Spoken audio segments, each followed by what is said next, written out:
Estamos de volta. Os desafios para minimizar os impactos negativos da Operação Lava Jato na economia nacional. Esse é o assunto do Melhor e Mais Justo de hoje. Dessa conversa participam Luciana Nazar, consultora da Gol Associados, especialista em infraestrutura e análise econômico-financeira, e João Caires, secretário-geral da CUT São Paulo. O combate à corrupção é, sem dúvida, uma ferramenta importantíssima na construção de um modelo econômico mais eficiente e de uma democracia mais sólida. Quais são as reformas necessárias para conter o mal da corrupção, conter o desvio de verbas, o suborno ao poder, que corrompe também o bem comum? Comecemos por aí. A gente tem que buscar saídas. Quais são os modos da gente conter a corrupção? A gente falou de dois aqui. Em relação às empresas, os acordos de leniência, mas, sobretudo, as questões de governança, aquilo que ele traz como exigências das empresas para melhorar a sua governança, inclusive no sentido ético e contra a corrupção. João lembrou da questão do financiamento privado de campanhas, acabar com o financiamento privado. De certa maneira, a gente alcançou pelo menos uma parte disso. O Supremo vetou o financiamento privado. A MP da leniência está sendo discutida no Congresso com chance de ser aprovada, apesar, enfim, de forças em disputa aí. O que mais fazer? Essas coisas são suficientes? Ou para onde a gente tem que caminhar para conseguir reduzir os níveis de corrupção e criar um outro clima, digamos, de possibilidade de retomada do crescimento econômico e da tranquilidade política no país? Luciana. Bom, a minha visão é que a primeira coisa que tem que resolver é a crise política, né? Não dá para pensar em futuro da economia sem resolver essa instabilidade política que a gente vive hoje. Eu acho que pensar numa reforma, pensar em ver como é que vai resolver esses impasses que não consegue se resolver ainda, esses impasses políticos não estão permitindo que o andamento do que é necessário, das reformas necessárias, continuem, né? Então, eu acredito que o primeiro passo seja resolver essa questão, né? Agora, qual a melhor forma, eu confesso que eu ainda não sei, mas eu sei que o caminho é solucionar a parte política primeiro. João. Também concordo com ela nessa questão da crise política, a gente precisa resolver. Porque fica instável, você não sabe o que vai acontecer, se o presidente da Câmara fica, se o presidente do Senado fica, se o presidente da República fica. Isso gera uma instabilidade nos investidores. Não sei o que acontece. Se muda o governo, o que vai acontecer? Então, isso é um primeiro passo. Agora, do ponto de vista da corrupção, assim, tem essa questão, mas a gente viu agora um outro escândalo aí, que é o escândalo das merendas, em São Paulo, que a gente não sabe direito, até porque a imprensa não divulga muito. Mas precisava ter mais repórteres investigativos como tinha na ditadura, né? A gente não tem mais, porque todo e qualquer tipo de operação que a gente vê aí de combate à corrupção é feito pelo próprio governo. Ou o governo, essa operação Alba, não sei das quantas, que é das merendas, é do próprio governo do Estado, que é a Polícia Civil que está fazendo, junto com a Federal. E o outro lado, o governo federal, através da Polícia Federal E do Ministério Público fazendo. Mas você não tem mais grandes reportagens de jornalistas investigativos que seria o papel da imprensa. Na verdade, ela está sendo um repeteco do que são as operações. A gente não vê nenhuma novidade disso. Mas uma coisa que eu vi que avançou bastante é a questão do portal da transparência, que você consegue, e muitas das corrupções, por exemplo, Bolsa Família, você consegue entrar no site e saber quem no seu bairro está sendo beneficiado. Ou na sua cidade, pode ser o seu bairro, pode ser que o seu bairro não tenha ninguém. Mas na sua cidade você pode saber o nome das pessoas, de repente você conhece, pô, o Tuto está recebendo Bolsa Família? Isso é sacanagem, como eu vi um caso no Paraná. E aí as pessoas começam a ver onde está indo os investimentos, aquela coisa toda, e começar a atuar como cidadã e cobrar o prefeito, porque se fala muito da corrupção do governo federal. Mas, nós temos 5.000 e quase 500 e cacetada de município e que tem problemas também. Não, essa lógica, essa cultura, essa estrutura do Estado brasileiro é nos 3 níveis federativos. Em qualquer lugar do mundo, né? A história de corrupção, o pessoal acha que é algo de um país só. No mundo inteiro tem, em maior ou em menor grau. Sempre tem. Eu sempre falo que a corrupção é algo inerente, né, à condição humana. Tem pessoas que não, mas tem outras que sim, em qualquer lugar do mundo, né? Porque é brasileiro, ou é mexicano, ou é africano, ou é sueco, que não vai ter problema de corrupção, ou vai ter mais ou menos, depende de como tem os instrumentos, né, de punição, aquela coisa da pessoa não se sentir, tem um sentimento de impunidade, acha que nunca vai ser preso, isso também ajuda. Então você tem que dar o exemplo que realmente as pessoas serão presas, mas os instrumentos que nós temos na internet, a CGU que foi criada nos últimos 13 anos aí também tem feito um trabalho muito grande, mas eu acredito assim, eu vejo, até porque eu sou de uma empresa privada e conheço outros companheiros de outras empresas privadas, e a gente vê a história da governança, o combate à corrupção, até presente, você não pode receber presente de fornecedor, aquela coisa toda, e mesmo assim a gente se depara com um ou outro problema em empresas privadas. É lógico que não tem a publicidade do setor público, mas tem escândalos muito grandes que as empresas pegam e depois resolvem o problema. Então não é uma coisa simples, porque não é o caso de uma ou outra pessoa que faz isso sozinho. Sempre tem mais de uma pessoa, várias operações, então você tem que sempre melhorar o sistema para combater a corrupção. Um exemplo, FIES. Né? FIES, o financiamento estudantil. É uma ideia fantástica, mas aí algumas universidades começaram a criar um sistema para burlar. Tem universidade aqui no ABC, uma pequena faculdade, que 100% dos alunos eram FIES.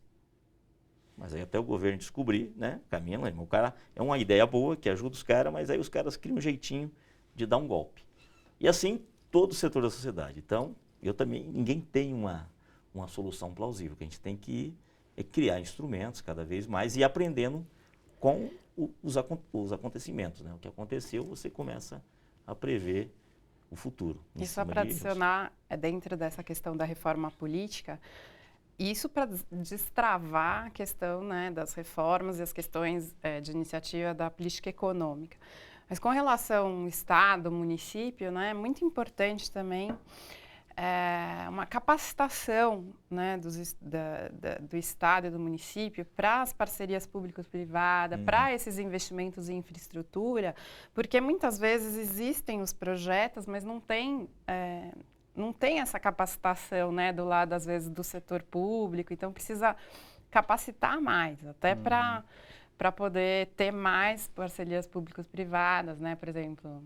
Muitos estados, muitos municípios estão quebrados. Da onde vai vir o dinheiro? Então, dessas parcerias para trazer mais investimentos, para gerar mais empregos, para eles terem essa possibilidade de ter uma parceria do público com o privado, mas também precisa capacitar o pessoal do público para ajudar a participar desses projetos e para que aumente esses projetos. Tem a condição de fazer mesmo, né? A gente você pensa no Brasil, quer dizer, no Brasil profundo, pequenos municípios de estados pobres, em situações de vulnerabilidade enorme, esses municípios, ainda que tenham riqueza ali no seu solo, na natureza, etc., têm baixa capacidade técnica de buscar os recursos, de propor parcerias, seja com outros níveis de governo, seja com a iniciativa privada. Né? Então, faz parte também qualificar, capacitar, o que entra nessa coisa de qualificar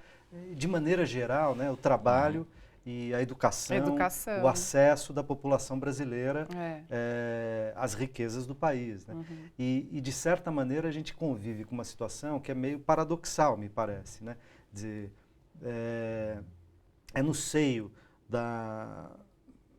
do mais longo e, digamos, mais forte, intenso período de democracia que o Brasil já viveu, que a gente vê tanto avanços importantes, a gente teve estabilização da moeda, a gente teve políticas sociais importantíssimas, você teve formalização do trabalho em níveis espetaculares para um período tão curto de tempo, você teve avanços na inclusão escolar, com mais de 97% das crianças no ensino fundamental dentro da escola, ainda falta bastante, mas é muito em pouco tempo. Quer dizer, você tem uma série de indicadores sociais, né, de renda, de distribuição de renda, de trabalho e tal, que foram muito positivos. E, ao mesmo tempo, dizer, ao fomentar isso também e ao melhorar a própria estrutura do Estado, você também começa a dar transparência para os problemas de corrupção, para os problemas de governança e, ao mesmo tempo, para as disputas políticas. Elas se acirram. Né? Então, a gente vive, o paradoxal aqui é que a gente tem, nesse período de democracia, digamos, os efeitos que a gente não gostaria que existissem, de polarização social, né, espetacularização e, ao mesmo tempo, mas a gente gostaria que existisse a transparência para a gente saber se estão roubando o nosso dinheiro, o dinheiro do contribuinte, etc. Mas não que isso fosse usado politicamente, como é usado, de lado a lado, enfim, dizer que a gente tivesse as dificuldades que a gente tem. Mas são efeitos, digamos, do mesmo processo, né? De toda maneira, me parece que o único caminho é a gente conseguir aprofundar, qualificar, aprimorar a nossa democracia, tanto do ponto de vista das ferramentas econômicas, como culturais e políticas, né? Sim. Vocês estavam dizendo da participação, as pessoas, portal de transparência, lei da informação, etc., etc., controladorias, ouvidorias, a população começa a ter acesso via internet, etc., e, portanto, ver mais.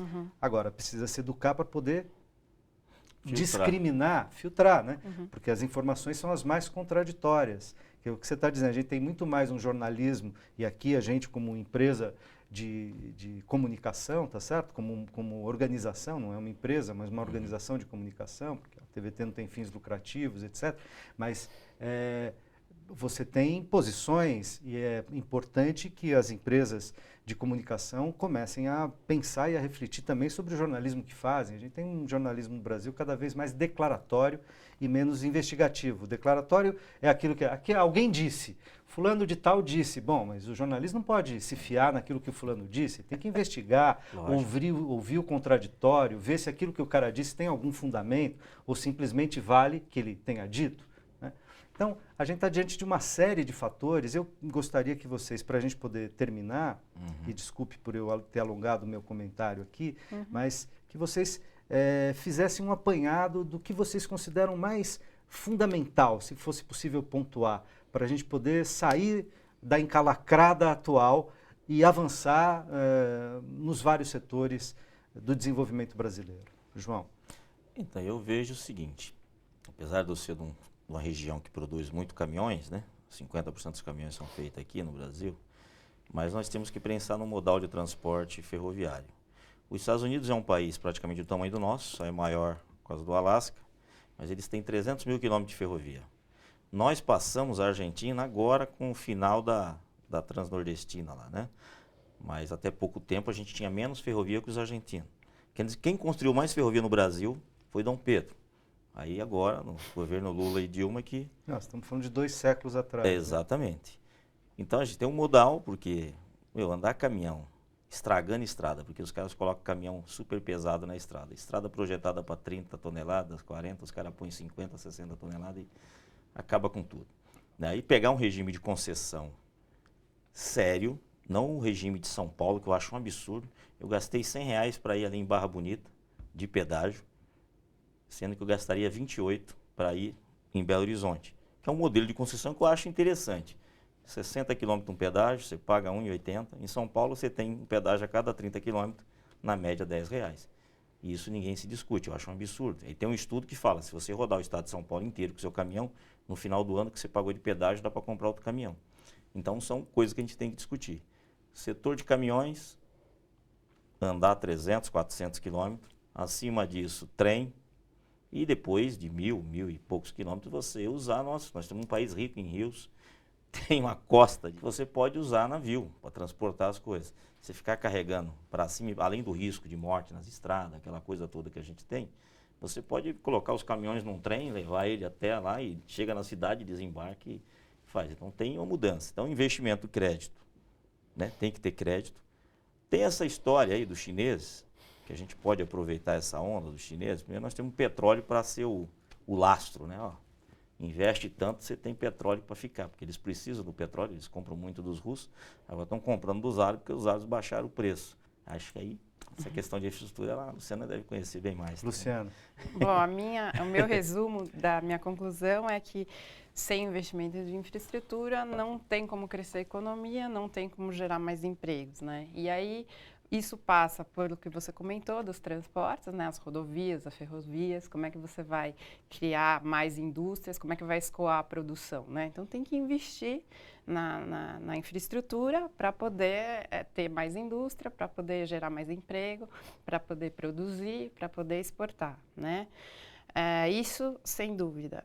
Com relação ao saneamento, né, que ninguém fala muito, porque Exatamente, são obras embaixo da terra, né, que ninguém vê, não dá para viver sem saneamento, né, porque sem saneamento as pessoas morrem, né, então perde-se muito dinheiro também com perdas de água, né, muito dinheiro que é perdido, muita água que é perdida, né, é um bem tão importante e o planeta, né, que o Brasil sempre teve muita água, né, mas às vezes não tem noção de quanto que a água é importante, né? Então tem Mas que tem investir. experimentado com as mudanças Ultimamente problema. climáticas, crises hídricas Exato. importantes, né? Então não dá para aceitar mais um país com esse nível de perdas de água, um nível altíssimo, né? Não dá para aceitar um país que não tem tratamento de esgoto, né? Isso é inadmissível. Como é que você vai trazer uma indústria para uma cidade que não tem tratamento de esgoto, né? Vai vir, seja ela nacional, internacional, é inaceitável, né? Então, tem que ter o saneamento, tem que ter a rodovia, tem que ter a ferrovia, tudo isso para ajudar a produzir riqueza, produzir emprego, né? E para você atrair investimento, né, você tem que ter empresas que queiram investir no país. E para você ter empresas que queiram investir no país, é muito importante as agências reguladoras, né, de forma a trazer um ambiente seguro para esses investimentos. Regras estáveis. Regras estáveis, um ambiente regulatório estável, que seja testado e provado com o tempo e que não fique trazendo medidas que toda hora fique mudando e traga insegurança para o investidor, né? Então, para o ambiente ser um ambiente seguro para se investir, e aí, tendo um ambiente seguro para investir na economia real, a geração de empregos e, com isso, cresce a economia, cresce o PIB, né? Então, toda essa instabilidade política e esses escândalos têm que sumir logo para poder dar uma estabilidade de novo para o país e para a gente investir no país e parar de querer falar de coisas especulativas, para que a economia real possa crescer, né? Eu agradeço muitíssimo a presença de vocês. Acho que foi esclarecedor para você também, né? Porque foi para mim. Agradeço também a você que nos acompanhou até aqui. A gente se encontra na próxima quinta. Um forte abraço.